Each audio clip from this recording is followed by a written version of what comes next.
कुठला आहे कुठं आलाय याची जागा घे 1600 कोटीचं स्मारक बांधणार आहेत महाराजांचं.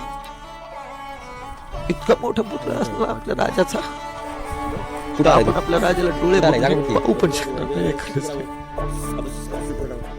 दगडावरती दारू पितात तिथे काय लिहिलं होतं वाचलं का? धावू कसर मीच स्वतःला पाहू कसर या मावळातून मावळून तू कधीच गेला र माझ्या राजा रे सिगरेट पितोय माझ्या शिवबार माझ्या राजा रे माझ्या शिवबार माझ्या राजा रे माझ्या शिवबार